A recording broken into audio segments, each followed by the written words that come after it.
Now to our special focus this evening. Over the past few weeks, loss of human life due to wild animals and subsequent protests have been a major issue in the state of Kerala.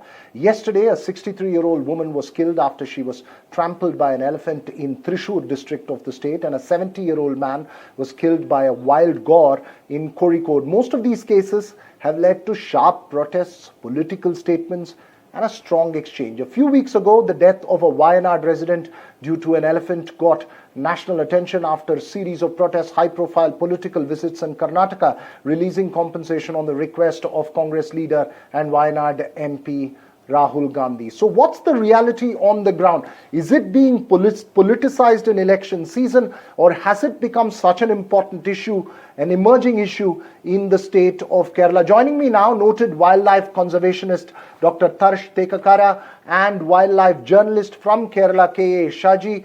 Shaji, first to you, give us a sense. You've been observing a lot of these for a long time now. The protests, the sudden political involvement, is it purely because of election season, or is there a deeper reality that we are missing? So practically, it has nothing to do with the election. It is a long happening or evolving disaster, and now it is reaching at its very peak. And so far in the last 2 months, the information is that in Kerala, 9 people have been killed by wild animals in the forest fringe villages of Wayanad and Idukki and even Kannur.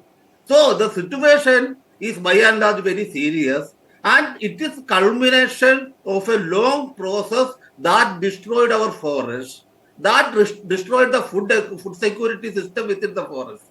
And now the animals are moving out as there is a severe shortage of food within the forest area. And also today, the Kerala Forest Department has issued an advisory that clearly says the heat level inside the forests of Kerala is considerably increasing or alarmingly increasing, and that is why there are chances of more wild animals coming out of the forest, and they may be turning in conflict with the people outside.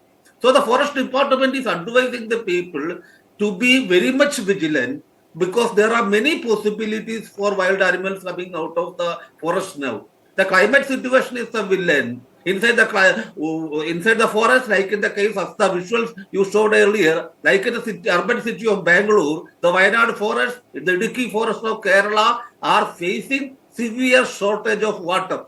The animals are completely stressed because of the lack of water, and the escalating heat. So these factors, they are turning Kerala into a very crisis situation. And these animals, in the case is that both the people, the farmers, the poor farmers who are living on the forest fringes, and the animals which are coming out and they are engaging in conflict with these farmers, both are genuine people. Their issues are actually same. But the thing is that there are vested interests who are portraying it as a fight between the farmers and animals. These farmers need a solution. These animals need a solution. We need quick action to restore at least to some level the ecosystem within the forest. We have to restore the food cycle within the forest.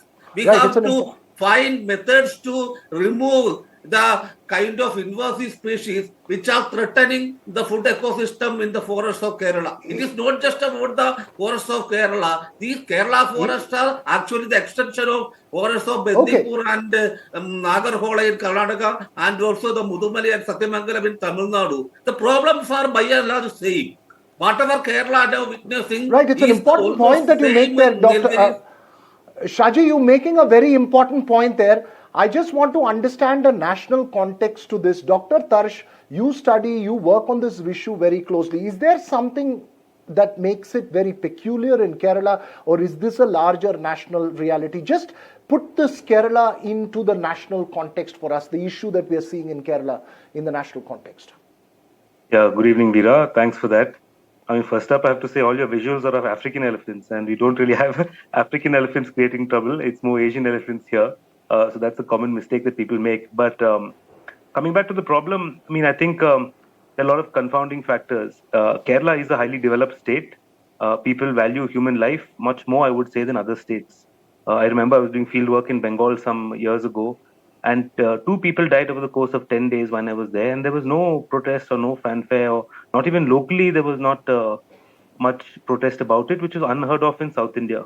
So it's likely a case of Kerala being highly developed. People do not tolerate human death lightly, and I think rightly so. We can't assume that animals should kill people and everything should be okay, and you should continue without worrying about it. So overall, the other main factor is that Kerala has 860 people per square kilometer with about 2,500 elephants, and that's double the density of the average across India. So it's a highly densely place, which is very good in terms of conservation traditionally. In that poaching, all of this has come down considerably. Elephant numbers are rising all across South India. So there is that element.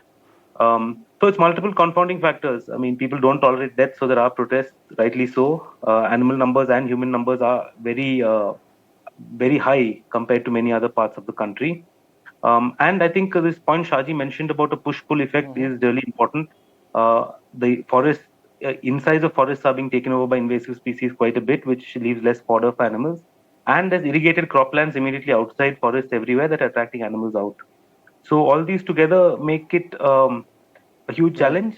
But I find that I feel like Kerala is going to find the solution for the country. So it's basically very unfortunate that these people have died, but these discussions are vital to spark a wider debate about how we're going to deal with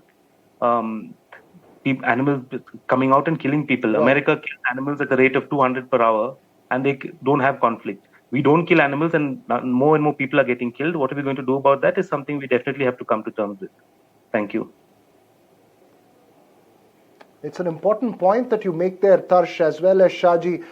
Certain realities on the ground there in Kerala as well, and hopefully the state will lead the country in finding a solution to what could be an enormous emerging issue for the rest of the country as well. That's all we have time for on the Southern View this evening. The news and updates continue right here on NDTV. Thanks for watching.